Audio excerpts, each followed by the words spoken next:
Hello and welcome back to the Basics of Data Management course. We are now in the last and final module, which is Module 5 Data Analysis with Google Sheets. Let's get started.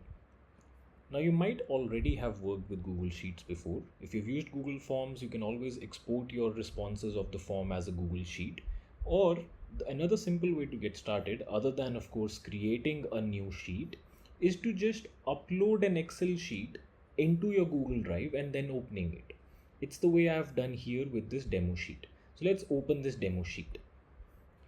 If you recall, we already worked with this data in module 1 and 2. Now, module 1 and 2 looked at Microsoft Excel. Google Sheets is 99% the same as Microsoft Excel. There are just a few different features. Some of them are additional features, some are slightly different implementation of the same feature. Now, this module is going to focus on only on those different or extra features in Google Sheets. Now, the number one extra feature in Google Sheets is that because it runs on Google Drive, it runs on the internet.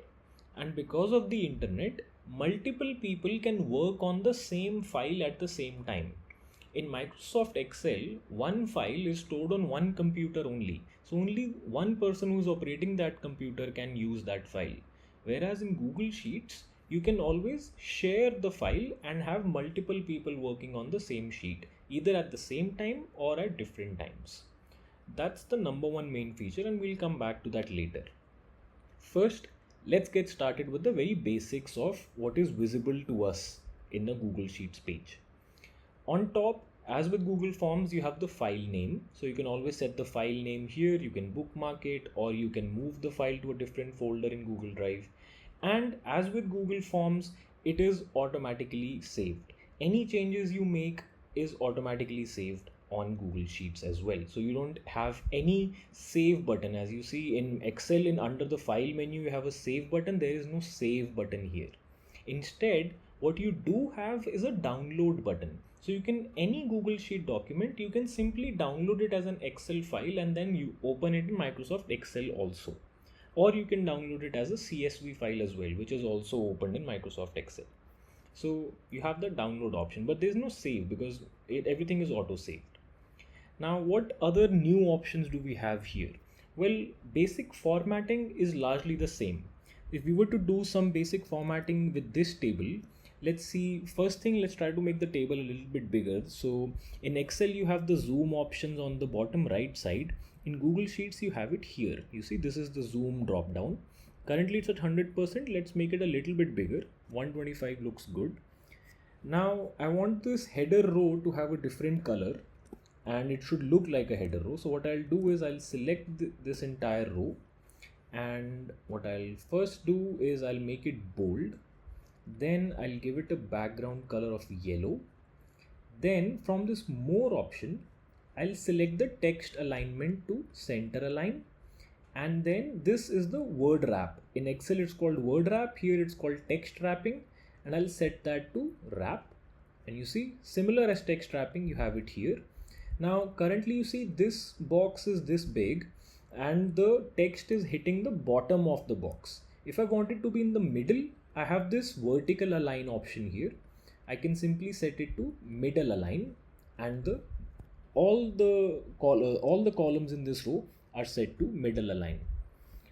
Currently, you see some of the columns have different length, whereas different widths, whereas other columns have different widths. If I want it to be standardized, same as Excel, I click here to select all the columns and all the rows.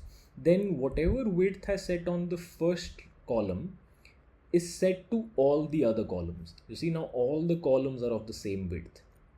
But if I want the width to be set as per the text in every column, then all I have to do is, keeping all of the columns and rows selected by pressing here, I'll just double click on this.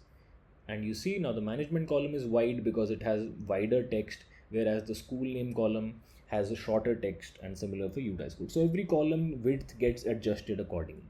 So this is the same as Microsoft Excel. There's no difference there. If you want to change the font, of course, you select any cell, You can change the font from here, you can change the font size from here, everything else is the same. Now if I want to add borders to this table, this is the table borders button. And how do I do that? Let's add for the first 10 rows over here, I'll just add a full border. And you see the color is red right now. I can change the color. Let's say I want it to be this maroon color. Now that's how I've got the borders here. So far, everything is very similar to how Excel works. So let's try to see what new features Google Sheets offers us. Let's look at data validation. We covered that in module 1 and 2 of Microsoft Excel. So data validation, I've already applied it to these two columns here. When entering the data, I have a drop-down menu from where I can select the options. I cannot enter any other option. If I try to type anything else, it will show me an error. Please enter one of the following values, Kalimpong, because that's the only option I've set here. But with block, I have multiple options available here. So let's see, let's select this one. Now I can enter that. Let me make this column bigger right here. So I can select this again, or I can select this one. So this way it's the same data validation as we have seen before. Now if I want to add data validation to the other columns in this table, how do I do that? Let's say I want to add similar data validation to all of these columns. I'll select these rows and select these cells rather. Then I'll go to this data menu, and in this I'll select data validation. Now this opens data validation rules. It shows all the rules that have been applied to this sheet. You see, it's already showing me that from B2 to B10 and C2 to C10, I already have 2 rules. Now I want to add a new one. I've selected these cells. I click on add rule, and it automatically detects. Currently the data in this is government sponsored and Department of Education. It automatically detects that and shows me a drop down criteria and what options. Say if I want to add another item here, another item for say Madrasa board, I can just add it here, and I can even set the color for each one. So if Department of Education is dark blue and government sponsored is green and Madrasa board for example is brown, I click done. Now you see the colors show up here, and even the existing cells all get the colors. So any option I select, the colors are automatically applied, which makes it very easy to tell the data apart. Like just visually you can simply tell that all the blue ones are Department of Education. Similarly, if I want to add data validation to this, I'll just select all of that, click on add rule. It has detected that there were already 4 classes, 5, 8, 10 and 12. It has added them as options, and I'm done. Let me make this a bit bigger. Yeah. Same with lowest class. I select this. I'll have to select not the header row, just the body. So I'll select that, click on add rule. Now here it detected class 1, 6 and pre-primary, but I also want class 9. So I'll add class 9 manually and click done. So far we've only looked at the drop down data validation. Now what if I need text input or number input data validation? Say for example in boys enrollment and girls enrollment, in both of these, I'll click on add rule, and by default it shows drop down, but what I need is either text or rather number. So I want that the number has to be greater than or equal to 0. So no one should be able to input a negative number.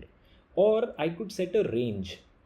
The range has to be between 0 and say 100. So you can't have more than 100 boys or less than 0 boys or girls.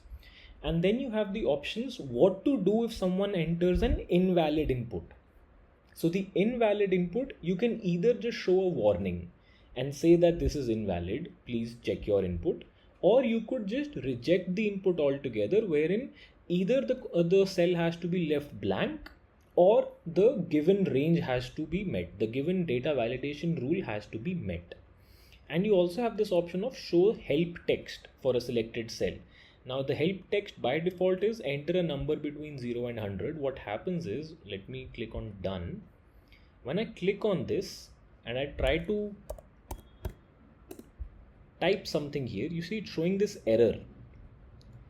and when I go there it shows input must be a number between 0 and 100. So that's the warning that it's giving me. If I were to change this, I'll just click on this rule and advanced options, and I'll say reject the input. Now let's see what happens. If I try to type a bigger number, there was a problem. Enter a number between 0 and 100. This is the help text that we had entered there. Simple as that. So that is done. Now another new feature that Google Sheets offers that is not available in Microsoft Excel, I think, is the tick box. The tick box is exactly what it sounds. Just a, let me show you what it looks like. I'll select all these and insert tick box. There you go. And it automatically adds a data validation rule to it. Let me show you again. Let me clear this. So if I open data validation, currently there is no data validation set on cells K2 to K10. But the moment I select these and I insert tick box, if I open data validation now, you see it has automatically added a data validation rule, and the rule is that the input in this cell has to be a tick box. A tick box can either be tick or no tick. There's nothing else you can do. If you try to type a number, the tick box is gone. It's showing an error instead. It violates the validation rule. So I have to clear this, undo this, and just do the tick box. The tick box is very helpful because visually it is easier to read, a checkbox and a empty checkbox. Whereas your alternative is to do yes no, because in yes no you can have yes written in all caps or like this or like this, no can be like this or like this. So visually it is not that easy to tell these apart, whereas a checkbox makes it very easy to visually tell this apart, and analysis also becomes easier because every checked item in the backend is saved as true and every empty item in the backend is saved as false. So that way a tick box is very helpful in Google Sheets. You can make use of it when you are entering survey data or getting someone to enter some survey data in Google Sheets. So now that we have some basic data validation, let's try to enter some data. So what I'll do here is I'll just copy these, and same as Excel, I can extend any series. So I have 1 2 3 4 5. If I extend this, it will automatically extend it to 6 7 8 9. Otherwise I can just double click on something and it extends it there, and it only extends to the last entered row, doesn't go beyond it, which is the same behavior as Excel. So let me just select these as well, 8 and 9. Okay, we have filled this. Now we've got some basic data, but I want to use some formulas now to analyze this data. How can I do that?